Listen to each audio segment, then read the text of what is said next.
Hello everyone and welcome to UGC NET mentor guys. आज के इस वीडियो लेक्चर में हम 25 जून को हुए सेकंड शिफ्ट का जो एग्जाम हुआ है यूजी स्नेट का, इसका एनालिसिस करेंगे और देखेंगे किस तरह के क्वेश्चंस टॉपिक पूछे गए हैं। आज की इस वीडियो में मैंने उन क्वेश्चंस टॉपिक्स को डाल दिया है जो एस्पिरेंट्स ने मुझे कन्वे किए हैं। अगर आज आपका एग्जाम था तो आप भी कमेंट करके बता सकते हैं कि और किस तरह के क्वेश्चंस आपके एग्जाम में पूछे गए थे। तो चलिए गाइस कंटिन्यू करते हैं और डिस्कस कर लेते हैं। ओवरऑल जो पेपर था वो मॉडरेट लेवल का था, ना बहुत इजी ना बहुत टफ, जैसा कि हमेशा होता ही है वैसे ही लगभग लगभग पेपर रहा है। लेकिन डीआई आज टफ पूछा गया है। आज मॉर्निंग का जो एग्जाम था शिफ्ट वन का, उसमें भी डीआई टफ था और इवनिंग में भी डीआई टफ पूछ लिया है। जबकि कल जो एग्जाम हुए थे 24 तारीख को, मॉर्निंग इवनिंग दोनों में ही बहुत ही सिंपल बहुत ही इजी डीआई पूछे गए थे। आज दोनों ही शिफ्ट में टफ डीआई पूछ लिए गए हैं। आरसी इजी था, बन गया था एस्पिरेंट्स का, ऐसा कहना है। फादर ऑफ आर्टिफिशियल इंटेलिजेंस पे क्वेश्चन पूछा हुआ था, तो गाइस जॉन मैककार्थी, इस नाम को याद कर लीजिए अच्छे से। It is widely recognised as father of AI. He coined the term artificial intelligence in 1955 and organised the foundational Dartmouth conference in 1956 which established AI as an official academic discipline. तो इनको कहा जाता है मैककार्थी, जॉन मैककार्थी को father of AI. Learner centre teaching के ऊपर question पूछे गए थे आज के एग्जाम में। मीन एंड वेरिएंस की क्रोनोलॉजी से रिलेटेड क्वेश्चन था। एनओआईआर स्केल पे क्वेश्चन पूछा हुआ था, जिसमें आपका नॉमिनल, ऑर्डिनल और आपका इंटरवल और रेशियो स्केल होता है। मैंने गाइस इसको आज ही एक्सप्लेन किया आप सभी को, सॉल्यूशन वाली क्लास में दिखा देता हूँ मैं आपको। ये देखिए गाइस, मैंने 25 जून को जो एग्जाम हुआ था इसका मैंने सॉल्यूशन करवाया था आपको इस पेपर का। तो जो क्वेश्चंस पूछे गए थे मैंने इसका सॉल्यूशन करवाया था। इसी में मैंने इस टॉपिक को एक्सप्लेन किया था। एनओआई वाले जो स्केल होते हैं आपकी, ये रहा नॉमिनल, ऑर्डिनल, इंटरवल और रेशियो। और इनफैक्ट मैंने इसको एग्जाम्पल के साथ एक्सप्लेन भी किया था कि नॉमिनल क्या होता है, ऑर्डिनल क्या होता है और आपका रेशियो क्या होता है, इंटरवल क्या होता है। अगर आपको जानना समझना है इनके बारे में, डिटेल में जानना चाहते हो, एग्जाम अभी आपका होना बाकी है, तो आप इस वीडियो को देख लो। मेमोरी बेस्ड जो फुल पेपर सॉल्यूशन है 25 जून का शिफ्ट वन वाला, इसमें ही मैंने इस टॉपिक को एक्सप्लेन कर रखा है, तो बार बार एक्सप्लेन नहीं करूंगा मैं। आप इस वीडियो को देख सकते हैं चैनल पर विजिट करके। इसके अलावा गाइस डीओआई की फुल फॉर्म पूछी गई थी, तो गाइस डीओआई की फुल फॉर्म होती है digital object identifier. It is a unique permanent alphanumeric string assigned to identify content like research paper, journal article and data set and provide a persistent link to its location on the internet। तो ये भी आपका research से related ही जो है question रहा है। इसके अलावा रिसर्च प्रोजेक्ट सीक्वेंस पे क्वेश्चन पूछा हुआ था guys. Kyoto protocol and Montreal protocol से रिलेटेड क्वेश्चन था। तो आपको सबको पता है कि मॉन्ट्रियल प्रोटोकॉल 1987 में बना है ओजोन लेयर को प्रोटेक्ट करने के लिए, और जो आपका क्योटो प्रोटोकॉल है वो बना है 1997 में ग्लोबल वार्मिंग को कम करने के लिए। तो जो ग्लोबल वार्मिंग की गैसेज हैं इनको रिड्यूस करने के रिगार्डिंग इसको बनाया गया था गाइस। देखो इसमें पहले 6 गैसेज मेंशन थी, अब टोटल 7 गैसेज हो चुकी हैं। अभी आई थिंक 2 दिन पहले ग्लोबल इसकी जो गैसेज है ना क्योटो प्रोटोकॉल वाले, इससे रिलेटेड भी क्वेश्चन पूछा गया था कि कौन सी गैस है कौन सी नहीं है। तो टोटल 7 गैसेज होती हैं, तो आप इसको एक बार गो थ्रू कर लेना, या तो आप गूगल पे सर्च कर सकते हो, अदरवाइज मैंने इसको एक्सप्लेन किया हुआ है पिछली सॉल्यूशन वाली क्लासेस में, तो आप वहां पे जाके देख लेना। एपीआई स्टाइल ऑफ रेफरेंसिंग पे क्वेश्चन पूछ लिया है। और गाइस देखो मैंने आज मॉर्निंग में ही आपको ये पढ़ाया था, मैं आपको दिखा देता हूँ। ये वाली क्लास है आज मॉर्निंग में जो मैंने क्लास ली थी 25 जून को, शिफ्ट वन वाली मेमोरी बेस्ड। इसी में मैंने एपी और एमएलए दोनों कराया है। This is MLA style of referencing, जिसमें आपका ऑथर का जो लास्ट नेम है वो पहले आता है, फर्स्ट नेम बाद में आता है, पूरा आता है। फिर टाइटल आता है आपके जो भी आपने लिखा है, उसके बाद आता है कि आपने कहाँ उसको पब्लिश करवा रहे हो, कौन सा जर्नल है वो आ जाएगा, फिर आपका वॉल्यूम नंबर, फिर आपका पब्लिशिंग ईयर, फिर लास्ट में पेज नंबर, इस तरीके की जो चीज़ें वो आ जाएंगी एमएलए में। और एपीए में आज जो क्वेश्चन पूछा गया एग्जाम में, उसमें आपका फर्स्ट नेम, आपका ऑथर का जो लास्ट नेम है वो पहले आएगा, उसके बाद फर्स्ट नेम का इनिशियल आता है, पूरा नेम नहीं आएगा, केवल इनिशियल आएगा। फिर मिडिल नेम बाद में आएगा, उसके बाद पब्लिशिंग ईयर आता है, जस्ट इसके बाद ही पब्लिशिंग ईयर आ जाएगा। जबकि एमएलए में क्या था कि वहाँ लास्ट में जाके पब्लिशिंग ईयर आता है, फिर आपका बुक का टाइटल और फिर आपका कहाँ पर पब्लिशर कौन है उसके बाद उसका नाम आ जाएगा। तो इससे रिलेटेड गाइस क्वेश्चन पूछा हुआ था एपीए वाला, आज की एग्जाम में क्वेश्चन पूछा हुआ है।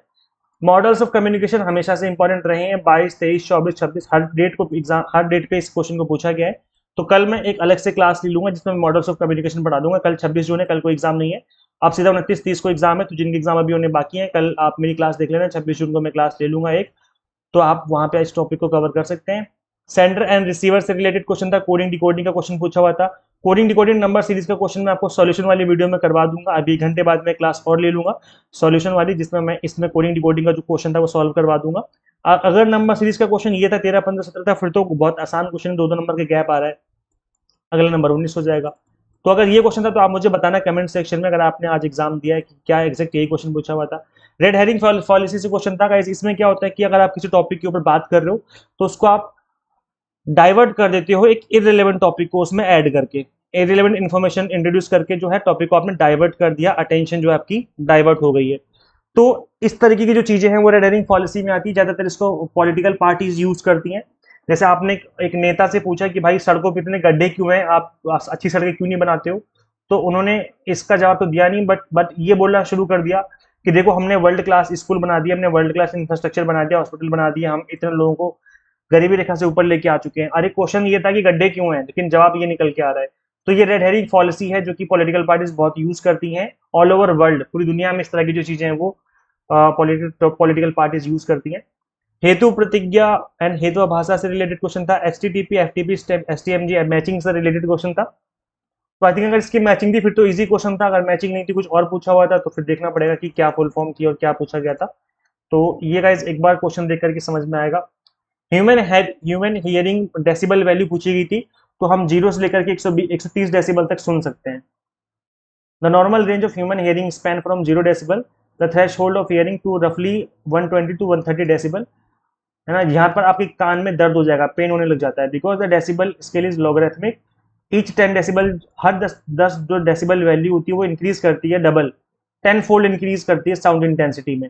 तो जैसे सपोज करो 30 है, 30 डेसिबल से अगर 40 डेसिबल हुआ तो फिर वो क्या होगा आपका, और 10 फोल्ड हो जाएगा आपकी जो इंक्रीज, हर 10 डेसिबल में लाउडनेस और जो इंटेंसिटी वो भी 10 डेसिबल से इंक्रीज हो जाएगी। यहाँ पर गाइस देखो जो 0 डेसिबल होता है द सॉफ्टेस्ट साउंड होता है, human healthy human can hear and detect it. 20 से 30 डेसिबल जो साउंड होता है क्वाइट विस्पर, रसलिंग लीव्स और टिकिंग वॉच, है ना। इसके अलावा जो घड़ी की टक टक टक टक होती है वो इस डेसिबल पे होती है। फिर 60 डेसिबल होता है नॉर्मल कन्वर्जेशन जो हम लोग करते हैं। 70 डेसिबल होता है vacuum cleaner, moderate city traffic and safe for long term exposure. 85 decibel होता है हैवी मशीनरी और नॉइजी रेस्टोरेंट, जहाँ पर कंपनियां फैक्ट्री वगैरह काम कर रहे हो, मशीनों की आवाजें आती हैं बड़ी धम धम धम करके।